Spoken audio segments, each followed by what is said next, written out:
On our shelves at the Fine Print Bookstore are three of his books: Hope for Hard Times, which is his latest book, and then Almost Christmas, an Advent study that has been used in some of our churches, including the Lakeside United Methodist Church, and then One Faithful Promise, the Wesleyan Covenant for Renewal, also on sale at the Fine Print Bookstore. And if you're here in Lakeside, you can go down there on Walnut Street. If you're not, you can go online to bookshop.org/shop/the Fine Print Lakeside, and you can purchase your books online. Because there was a technical difficulty yesterday, I would like to reintroduce Reverend deVega so that we know who he is. He received his Master of Divinity at the United Theological Seminary in Dayton, Ohio. So he has been in Ohio at least part of his career. He has served churches in Florida, Iowa, and Ohio. He lives in Tampa with his two teenage daughters. And his theme for this week is God's power to heal a broken world. We are happy to have him here with us virtually through the miracle of technology, and we are so appreciated what he had to share yesterday. I would also like to say that we have another seminar, and that will be another webinar, which will be tomorrow afternoon from 3 to 4:30, hosted by Religious Life and Educational Life with Dakota Harkins, and that is the conversation with Dr. Daniel Hawk of Ashton Theological Seminary on his book, The Violence of the Biblical God. And he gave us an overview yesterday. It was very fascinating and insightful. And he will be with us tomorrow afternoon to take a deep dive into what's going on in the Old and New Testaments with the God who is the God beyond violence and destruction, very pertinent and very timely for us in these days. I want to also remind you that this evening is Vespers at the Steele Memorial Bandstand. The Reverend Chris Young, former pastor at St. John and St. Paul churches of Lutheran churches in Marblehead, will be our guest preacher. And then our picnic, our family picnic in the park tomorrow evening at 5:30. And please go online and sign up. It's just a 2-question survey monkey to get your name on the list so we have enough food for you tomorrow night. At this time, I would like to say a word of thank you to the Hottenroth family for their sponsorship of this week's program at Lakeside, Ohio, this week's Religious Life program. A big shout out and a thank you to Carol, to David, and to Pam for their support of the Lakeside Chautauqua Religious Life program. And now I'm happy to welcome back to our presentation the Reverend Magrey deVega, who is with us from Tampa, Florida. Magrey, welcome, and welcome back to Lakeside. Thank you, Charlie, and good morning and happy Tuesday to all of you. It is good to be here with you again.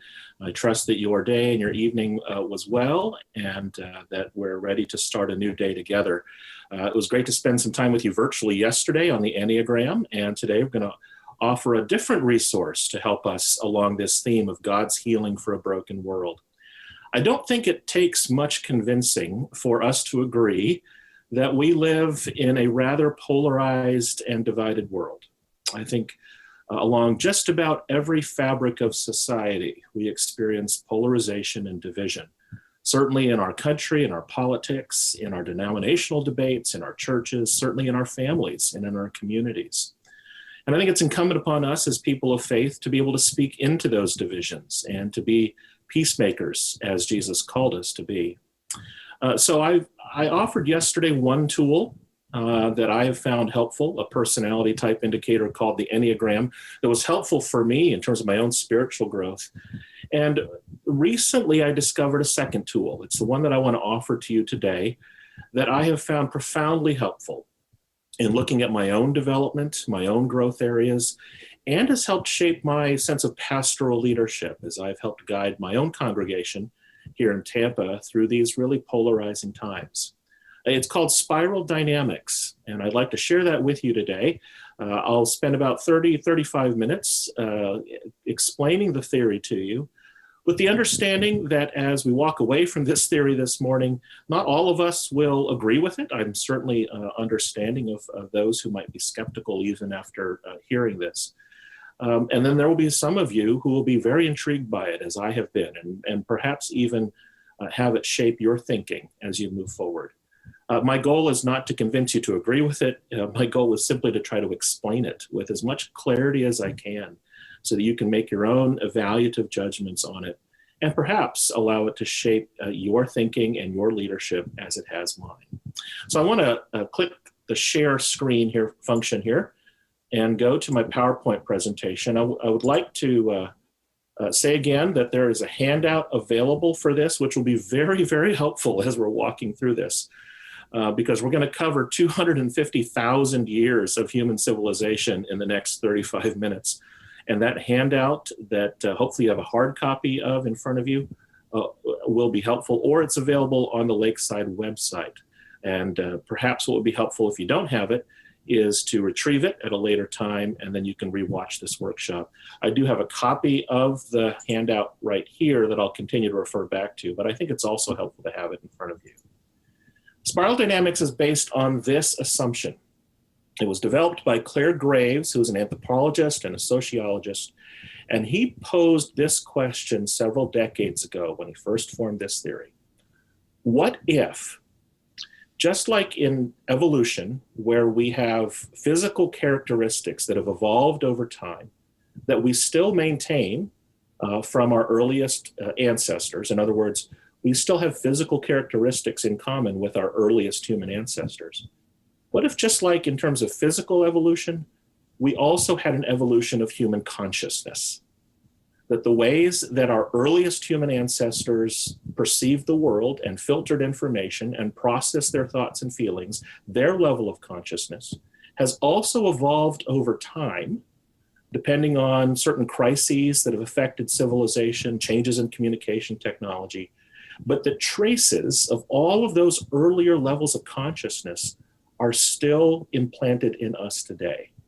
It's a fascinating idea that Clare Graves first posed, and he spent a lot of time thinking about what the implications of that might be. What if there are traces of consciousness that we have in common with ancestors that existed 250,000 years ago, 100,000 years ago, 50,000 years ago, and so forth? And what if those various traces of consciousness are still informing us today and might be the basis of the different ways that we look at issues, maybe the basis of our polarization? I think you and I can come up with lots of different examples of how we're divided today. How is it that people who worship in the same pew in the same church can look at a certain hot button issue in completely different ways? How can they hear a sermon with very different implications? How can they read a piece of scripture with very different conclusions? How can they look at this election year or the politics of our day with such very different filters? And what if spiral dynamics can give us some insights, not only into how to explain those differences, but how to help us negotiate those differences and have healthy conversations, more importantly, civil conversations, which are so lacking today. So we're going to cover that whole span of history very quickly following this chart that you may have in front of you. And you'll notice that it's depicted in colors. It starts with the most ancient civilization 250,000 years ago. And that's where I want to start. When human beings first entered the scene, their consciousness was, without casting judgment, fairly primitive. I mean, the only thing that the earliest human beings had to worry about was the basic physical needs of eating when they were hungry, of drinking when they were thirsty, of relieving themselves when they needed to, of procreating when they had those urges. Basic biological functions that the human being had to worry about. Now that, again, is still present in us, even though we're 250,000 years removed from those early ancestors. We still have that level of consciousness in us. We eat when we are hungry, we drink when we're thirsty, and we do all of those basic physiological processes when we have those needs. Now, we don't spend much time in spiral dynamics talking about the beige level because there aren't really organized human communities today that are solely or strictly on the beige level. We're more advanced than that. The truth be told, probably the closest we have to a human community in our churches that functions on the beige level are our is our nursery, right? Where we have our kids, our babies in there, and they're basically functioning at a beige level. Now, I want to pause here for a minute and say that even though I use the words level in spiral dynamics, I don't mean better or worse than. So even though we're going to be looking at moving up to another level, that doesn't mean necessarily better or worse. It just means a different evolutionary step that was prompted by the needs of the world. And lo and behold, that is exactly what happened 100,000 years ago, when human beings functioning at this beige level realized that there was safety in numbers. Here they were trying to do what they needed to do to survive, and they discovered that it was easier to survive when there were communities formed, where they could take down a huge beast for dinner when there was more of them than just one person, when they could huddle together in order to create shelter and to provide warmth. And so we have the first step of human consciousness development in purple. Again, let me go back to the chart. That goes from 250,000 to 100,000 years ago. And one of the things we're going to discover as we move through spiral is that it goes back and forth between a sense of I'm looking at I survive, to the we. I and then we, I and then we, I and then we. So it goes from this beige existence of soul individualship to the community of the purple. What happens is that they discover that the human family, that blood ties, blood connections are critical for their survival. And so we first get this notion of tribes that are formed together on family bloodlines. And you have this idea that if they can stick together, they can survive. But there's also this profound sense that if they perform rituals, that if they do the things that they can do on this earth, that they can actually affect the spiritual realm. If they perform rituals, incantations, dances, that they can actually change the weather, that they can provide good fortune.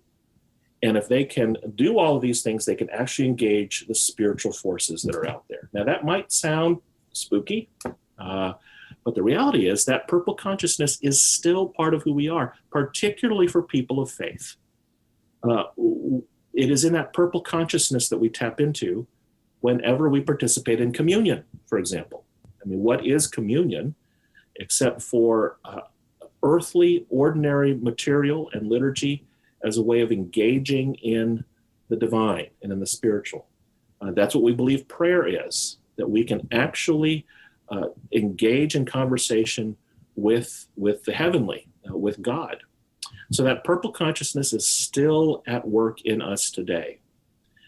Well, that is going well for the better part of 100,000 years, until human beings discover something. There's another crisis. What happens if in those purple communities, crises still happen? In other words, what if in these family tribes who are doing everything they feel like they need to do to affect the spiritual realm, and a volcano still erupts and wipes out a village, or a drought hits, or a hailstorm wipes out the crops, or a fire engulfs everything that they know and love? What happens if tragedies still strike? Well, this is now the next level of human consciousness development that's still part of who we are. And we go from the communal we are safe when we stick together, to now an individualistic impulse with this red mentality. All of a sudden, what you have are these purple tribes in which one person in that purple tribe decides that we can't take it anymore, and I'm going to take it upon myself to do something about it. And I'm going to go out there and I'm going to combat all of these forces of suffering and evil in the world, and I am going to conquer them myself. You get this radically individualized sense that's driven by anger and power and force. And what happens is that when that red individual decides to step away from the agreed purple communal ties, that purple tribe begins to assign shame to that red person. And shame and anger and power are a clear path toward the red consciousness. Life is like a jungle. I have to do whatever it takes to dominate, since only the strong survive. I have to venture out on my own and figure out how to conquer this messed up world.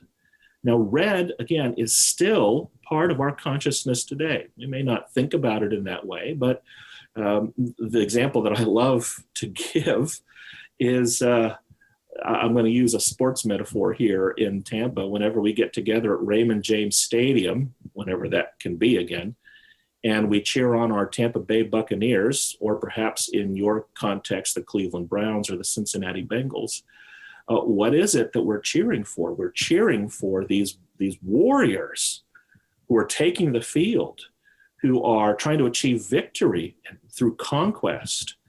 And that urge for us to cheer them on is a red consciousness urge. That's why sports feed into something deep in our psyche, of having people act on our behalf in order to gain victory for all of us. That's what sports fanaticism is built on. We do this whenever we honor the heroes who serve on the front lines as first responders. We certainly cheer them on when we honor our military servicemen and women who literally take their lives and put it on the line for our safety and our security. That red consciousness is still really operating in our lives today. We can't escape it. Certainly, we see red consciousness expressed in an unhealthy level. When you have a person who, perhaps in a work environment, decides that they cannot take the control and the rigidness and the oppression that they're feeling from that whole work environment, and they act out and they speak out and perhaps act violently or in a way that causes harm, that red impulse can be both celebrated, and it also needs to be kept in check. But it's there in this whole red era that we get the rise of military conquest heroes: Alexander the Great, Genghis Khan, Attila the Hun. We start to get this sense that human history is being shaped by larger-than-life military conquest heroes who then step out and lead conquests, great armies, to wipe out other civilizations. Now, that red is still active today.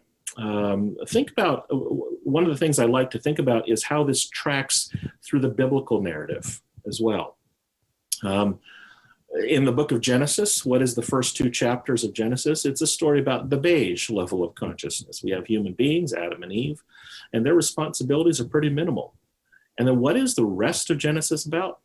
It is all about purple. It's all about families, dysfunctional as they are, Abraham and Isaac and Jacob. And then the second half of Genesis is all about the most dysfunctional purple tribe of them all, right? Joseph. And then what happens? There's oppression on the Israelite people who are held as slaves in Egypt. And what happens to that purple mentality? It gives rise to the red hero, the red liberator, the deliverer. Moses steps in and is perceived in this red consciousness. Let my people go. The great deliverer. And that tracks all the way through Joshua and through the Judges. You get these larger-than-life people who are acting on behalf of the people to conquer the evil and suffering in the world. So that's red. You know, we can also track this in terms of human development. When you and I were born, you and I were beige. We had very basic human needs. They're lying in our cribs. We didn't have any higher level of consciousness than to function out of the beige mentality. And then over time, we began to realize the importance of our family tribal unit. Recognized our parents and our siblings and our extended family as the most important unit to help keep us safe and to help raise us in the ways of what it means to be a family. And then the terrible twos happen. And all through childhood and into adolescence, we begin to discover our own personality and our own capacity to act on our own. and sometimes we act out, and that is a red mentality. We're going to see these colors, all throughout our own personal human development as a way of remembering, back to the premise, that these early human levels of consciousness are still active in us today. So let's get to the next level. I'll go back to the chart here. Something happens about 5,000 years ago that prompts another important step in human consciousness evolution, because what's happening during this whole red period is that people are killing each other. There's blood everywhere. And people realize, human civilization realizes, this is no way to survive as a species. If all we have is red consciousness, then we're literally going to kill each other. And so what we need to do is, again, swing the pendulum back from the individual to the communal. And we have to control that red impulse, or else it's going to kill us all. And the way to do that is by instituting order and shared and agreed rules for us to all commonly live by. That's when we get back to the cool color, the cooler temperature color of blue. Notice as the colors go up, we go from the hot colors of the individual to the cooler temperamental colors, and that is clearly where we are in blue. It's about 5,000 years ago where we get this rise of order and hierarchy. In terms of religion, it's where we get doctrine and creed and the idea of covenant, and this idea of shared common external authority. It's here that we get the idea of the sacred scriptures. In political terms, we get the idea of the constitutions and the laws that all of us obey together. And it's in common with the purple consciousness. Again, the last communal phase was the purple, in that if all of us agree to adhere to these shared observances, these shared rules, then we will be saved. That we, again, will be able to interact with the spiritual realm as long as we believe all of these things and adhere to these external authorities, or in faith terms, as long as we believe in the creeds and follow these sacred scriptures, we will have salvation from this world. And this is a very critical step in terms of human evolution and faith evolution, particularly in the church. What happens after Joshua and Judges and that whole red period? We get the monarchy, we get covenant, we get David, as a reminder that if all of us just follow these rules together, then we will be saved. That blue consciousness is clearly at work in so many aspects of our life today. For those who want to hold on to the traditions that define who we are as a people, as a country, as a church, as a denomination, for those who believe that if we can just get back to the basics and hold on to those covenantal ideas, if we just rely on those sacred scriptures, then we will be okay. That's all blue mentality. And the truth is, we need that blue mentality. One time, a person in my congregation came up to me and offered me a suggestion. He wanted to suggest that I preach a sermon series, reminding the congregation on what it means to be United Methodist. He said, I'd love for you to remind us what it is that United Methodists believe, our history, our view and our approach on scripture and on political issues. Remind us what it means to be United Methodist. That's a blue kind of request. And it's very clear that if I had done that, which I have in the past, that wouldn't meet the needs of every person. But it would meet the needs of those who are blue, who really want a reminder of what it means for us to be all in this together and to have these shared ideas. So that blue mentality is very, very much at work today. Now, something happens. Again, when we move from the blue to the next level of human consciousness. And that begins to happen 500 years ago. Because what happened 500 years ago in the history of the church and in the history of human civilization. We had an invention by Johann Gutenberg called the printing press. And that sparked a tidal wave of human consciousness development. Because all of a sudden, people were given the scriptures in their own hands. Unlike in the blue consciousness, where people had to rely on an external source, like a priest, in order to interpret the great external source, which was the Holy Scriptures, which were largely inaccessible to most people. The printing press democratized information, and it enabled individuals to have this new capacity to think for themselves and act for themselves. And that was a huge development in human consciousness evolution. Again, the pendulum swings from the we are saved, back to the I. I can take it upon myself to be the best that I can be. So here's the description of the orange. The world is full of resources and opportunities, and I want the freedom to be the best I can be. I want to do whatever it takes to break free of what confines me and get ahead. Begins this whole idea of the scientific enterprise, of empiricism and the scientific method.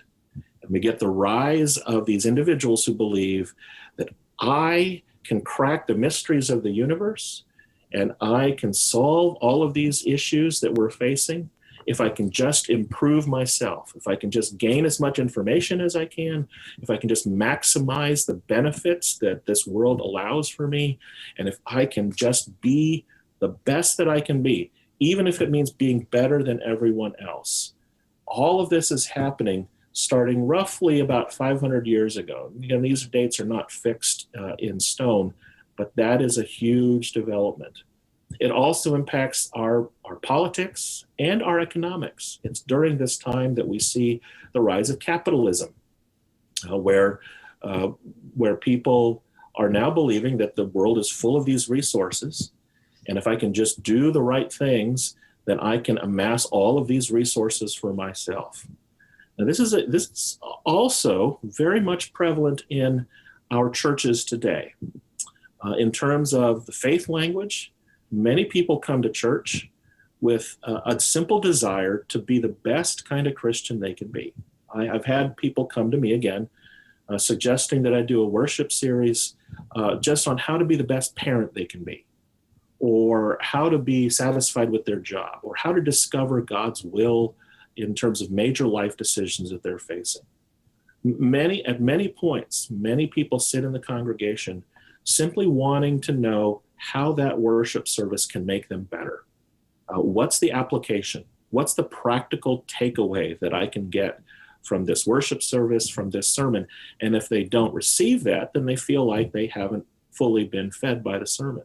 Which is why when I did preach that blue series on what it means to be a United Methodist, those orange folks were not fully satisfied by the worship service.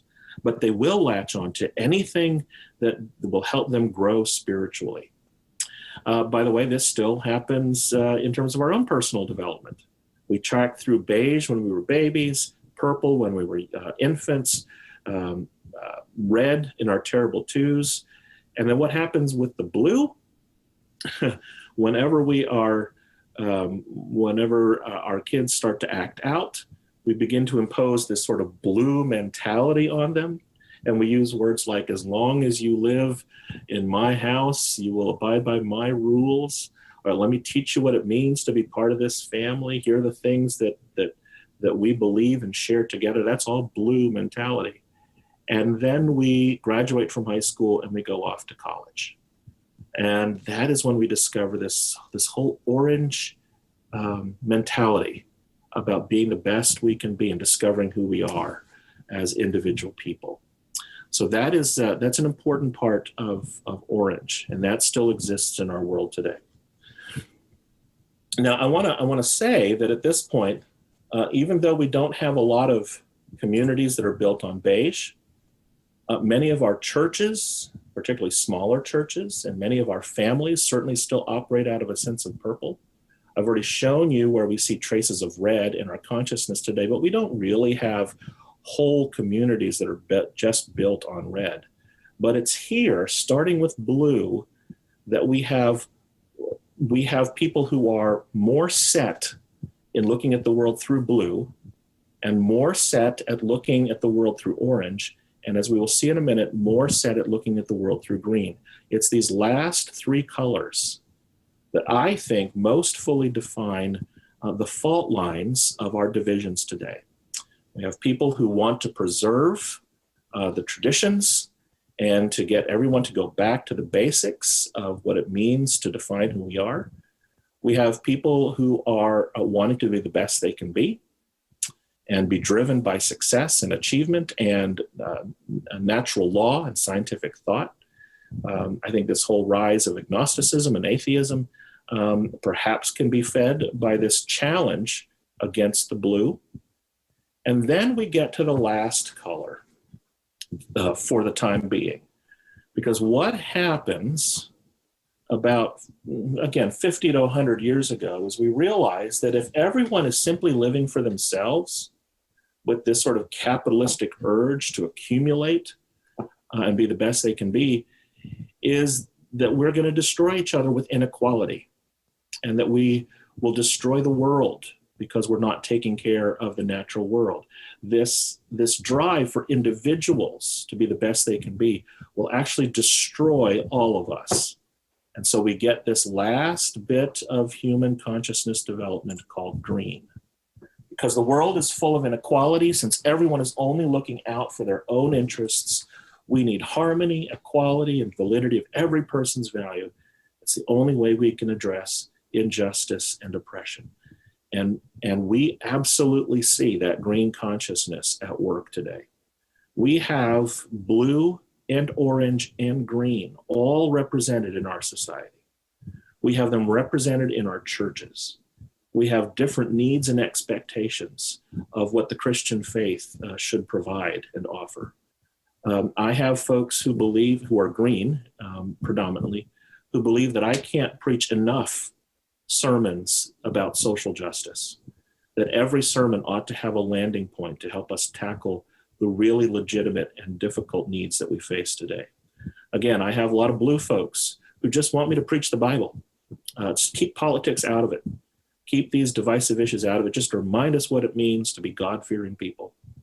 And then I have orange folks who really believe that Christianity, the Christian faith, is really about just me trying to be the best that I can be. These are all good and sincere and loving people. And they all have really important gifts to contribute to the whole, but they are different.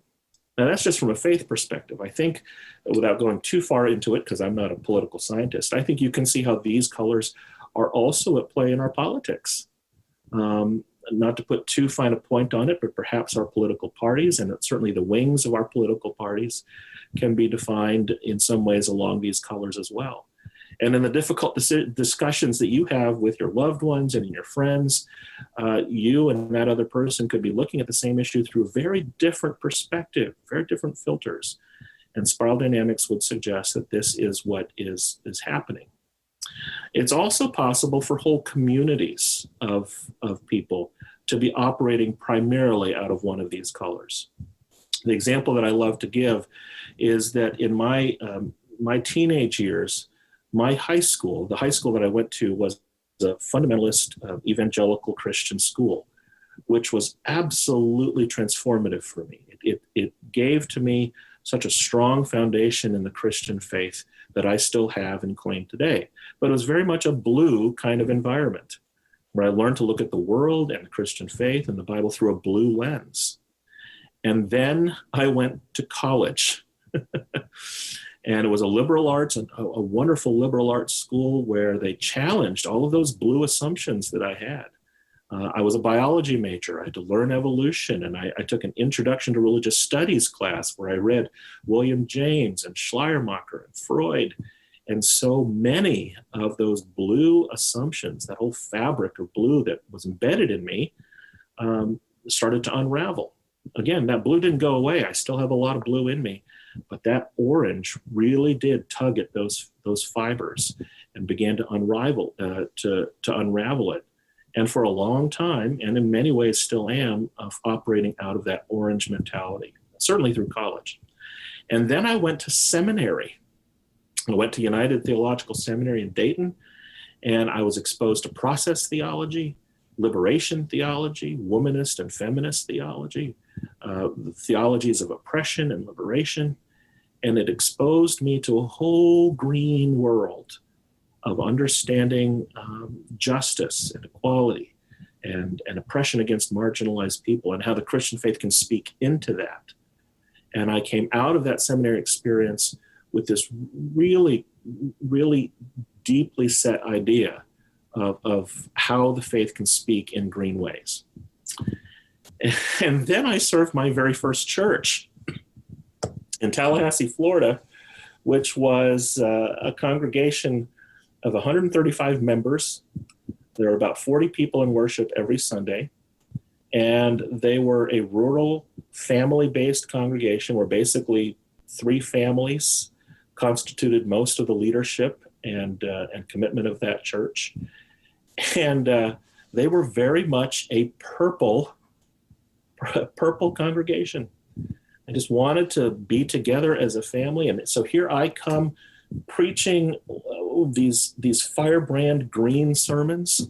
And I realized that there was a disconnect, that I wasn't any better or worse than they were, but we were speaking a different language.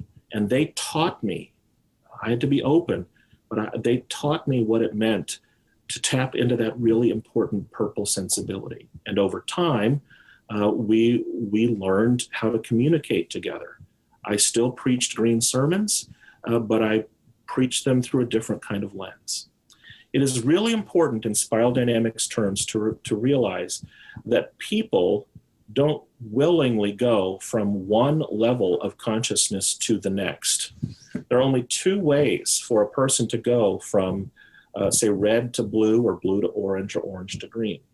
One is to love them to a higher level of consciousness, and the other one, much more common, is for them to go through crisis, for them to go through some kind of catastrophic experience where the box or the filter that they use to interpret reality no longer holds. And so they have to make those adjustments.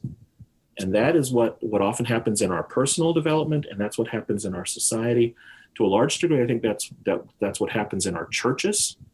And our role then is not to push somebody to go from one level of consciousness to another, but to love them and to walk alongside them. That's the role that I play in sort of my pastoral care. When someone comes to me and something is happening to them where their labels aren't holding anymore, then I try to walk with them in order to introduce new possibilities of looking at the world and the situation in a different way. But ultimately, it is something that people have to do. You if they're willing. You can't, by the way, jump from one level to 2 levels up. You can't go from blue to green. You have to go through these levels in order. And again, I do want to say this, even though I'm talking about levels and up and down, it does not mean better or worse. Blue communities, blue people are not worse than orange or green. They're just different. The way that they choose to orient their viewpoints primarily on blue does not make them better or worse than any of the others. It just makes them different. Well, I do want to spend the last 5 minutes talking about the most important jump in this whole theory of spiral dynamics, because as you look at the chart, there is room for one more level, and it is the frontier of human consciousness evolution. Notice that there is this gray line that caps off the green. That caps off the green before we get to the next level. And that is because spiral dynamics suggests that there is a seismic jump that needs to take place after green in order to get to the next yellow. Because the problem with green in its purest form is that it suggests that everyone is equal. And what gets to be difficult is that if everyone is equal, then nobody is special. That's kind of the problem that green begins to realize. It becomes hard to organize. It becomes hard to build leadership, because what is organization? It means telling people that they are in or out, or that they have more power or less power, and that is antithetical to the green mentality. So another crisis begins to happen, and that prompts where we are now.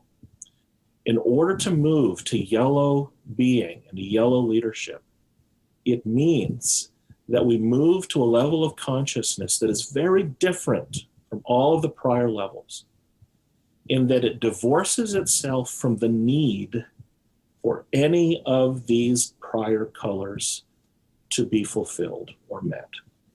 It means that that the yellow sees the benefit of each of these colors at play and allows for change and uncertainty. I'll just read it.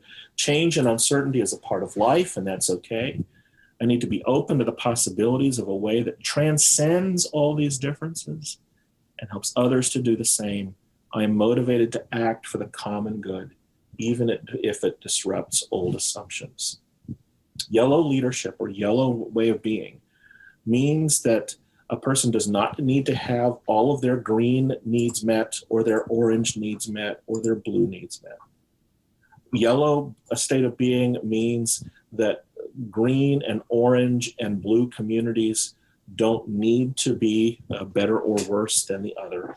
It simply means that all of these prior colors have gifts to offer for the benefit of the whole. And if they can emphasize their giftedness and get rid of the tension that's involved in all of them needing to be right or better than the others, then we can develop a whole new way of being. This is kind of the new frontier of where we are in terms of consciousness evolution. It is not the last level of consciousness evolution, and it's not the best level of consciousness evolution. Yellow has its shadow side as well. But we can begin to see yellow leadership in the world today when we see important figures of influence now taking a different approach to the common good and enabling all of these polarized divisions to find a new way of being and sharing common identity together. The chief example I think of is Pope Francis, who was able to lead the bluest institution of all, the Roman Catholic Church, but still allow, even within that blue system, glimpses of orange and a desire for green. And he is leading it in a way that suggests that all of these gifts, all of these colors have a gift to offer to the world. It's certainly an ideal for me in my own way that I try to practice yellow leadership in the church. I'm certainly not perfect, but it is, like I said, a helpful way for me to think about it. In my church, we see this every single Sunday.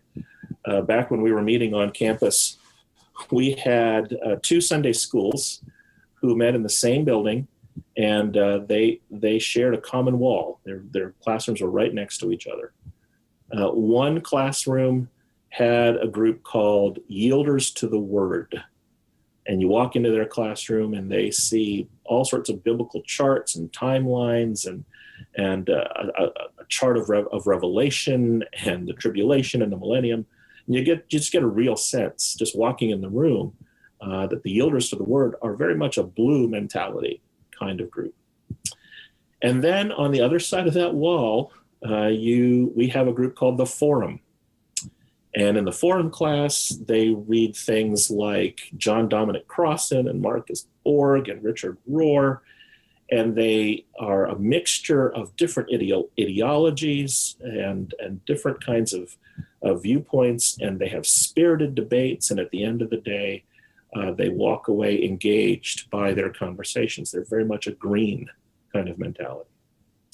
I've often wondered what it would be like, how fun it would be if I took down that wall that separated their classrooms and they show up one Sunday and realize that they're all in the same classroom together. What kind of what kind of fireworks would that spark if they had to have a conversation with each other? But the reality is I don't have to take down that wall because they coexist every single Sunday. When we were worshiping on campus, they sat in the same pews. They worshiped the same God. We sang the same hymns. And we coexist together as one congregation, knowing that we have all of these differences. I also realize that I can't preach a single sermon without being essentially a Rorschach ink blot test, knowing that whatever it is that I intend to say will be filtered and interpreted in a variety of ways, depending on the color or the viewpoint that a person is approaching that sermon. I think that applies in almost every level of our society. And that's why I find this model much more helpful to me than using the kind of tired political categories of blue versus red, Republicans and Democrats, conservative and progressive. Those are labels that have become very tired, and I try not to use them, although in many cases I do, because that's just the most convenient thing. But I choose instead to look at the giftedness of all of these different colors, of blue and orange and green. I think it's also a better way of looking at society than the old tired categories of generational makeup. People who say the church can just be more vital if we just get young people. Can we just get new folks into the church, young folks, millennials, Generation Z? And my response to that lately has been, I agree that we need to have young people in the church, but what kind of young people are we thinking about here? Because even in a single generation, even in the millennials, you have blue millennials and orange millennials and green millennials. And the way that you approach the gospel to reach out to a particular generation is really in context of where they are on the spiral dynamics spectrum. So I have found this to be helpful. I've led my leadership team in it. A couple of years ago, I led a leadership retreat for the 70 plus elected leaders in our church. And I walked them through this and said, this is something that I want to aspire to as a congregation, that we can step into yellow leadership together in the way we have our committee meetings, in the way we make decisions as a church, in the way we worship together. And I continue to reinforce this language the best that I can. I'm very grateful to Richard Rohr and Rob Bell. Perhaps those names are familiar to you. They are the ones who have really popularized this. And I first became acquainted with Spiral because of attending one of their workshops. And from there, several years ago, I just read as much as I could about it. And it's really been helpful to me. So let me conclude before we turn to questions with a couple resources that you might find interesting. Claire Graves, again, is the developer of Spiral Dynamics. There are books that are available there. And I don't think they're at the fine print bookstore there, but they are available online. And then there's a podcast. I'd really commend this podcast to you. It's by the Liturgists, episode 5. They do just a great job talking through spiral dynamics theory. So again, it was not my goal to get you to agree with all of this. You might walk away and think this is just not right for me or too spooky or I don't agree, but hopefully at least to explain it in a way that you could understand it and perhaps find compelling. So let me stop share for now. I'll go back to the main screen. And if there are questions, please feel free to put them in the chat or get them to us in some way. And I see Charlie has rejoined us for the last 10 minutes or so. Have I totally lost you? Has this gone over everybody's head or Charlie, what kind of feedback might you have for this? Actually, I was here all the time. I just didn't want to be on the screen and take away from the presentation. It occurred to me that we're in a time of crisis right now, especially health crisis. And I think in some ways when we were in crisis, we revert back to earlier stages in our lives. But I see the evolution, the spiral dynamics idea, maybe we can move forward. And I wondered if you could comment on that in some way. Like I say, our natural tendency is to revert back But how could we move forward? Yeah, Is there a possibility that we could move forward? Yeah, certainly in the case of this current pandemic, we see a lot of these colors that are playing out. The temptation, of course, is to revert back to our earlier levels of consciousness, because they never do go away, like I said. But the way that we are invited by the moment to go into a higher level of consciousness is through crisis.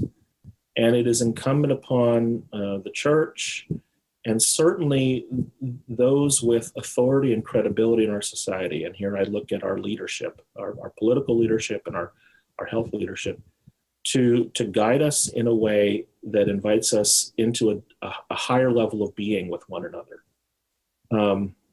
For those who are operating out of an orange mentality, perhaps they feel like they're only in it out for themselves. And perhaps a green mentality might suggest to them, you know what, we are all interconnected and interdependent on each other. And so wear that mask because even if you're not sick, I might make you sick. And so I need to wear that mask. And even these colors can all be at play in a crisis like this. And it's that crisis that can help invite for us a new way of thinking or a different way of being.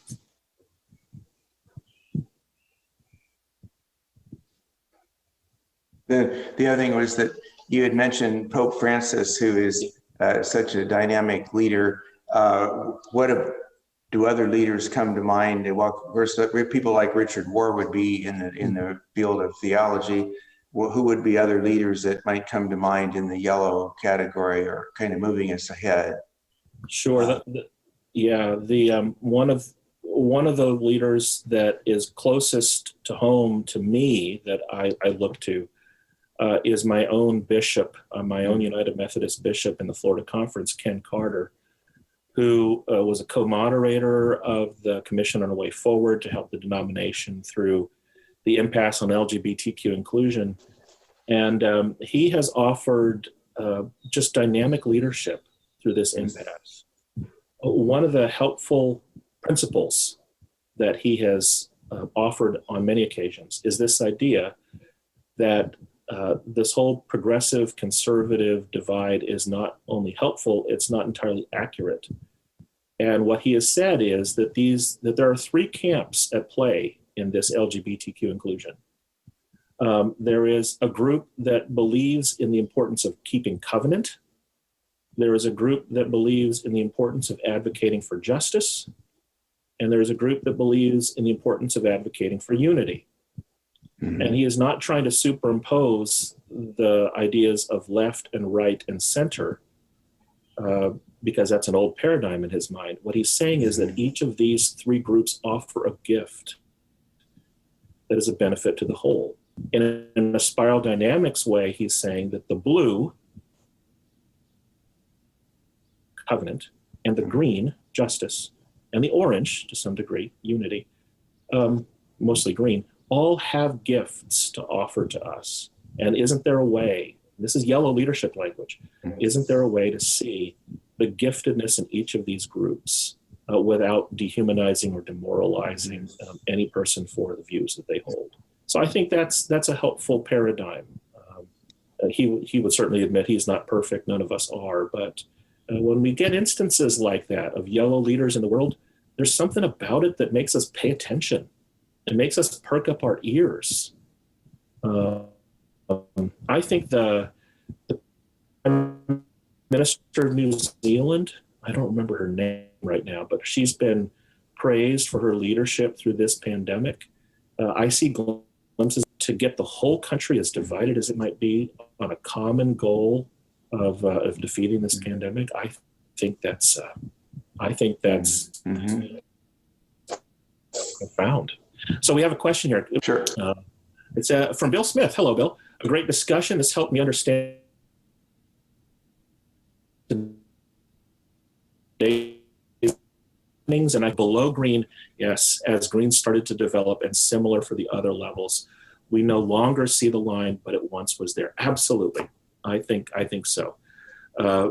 We can see these lines in retrospect.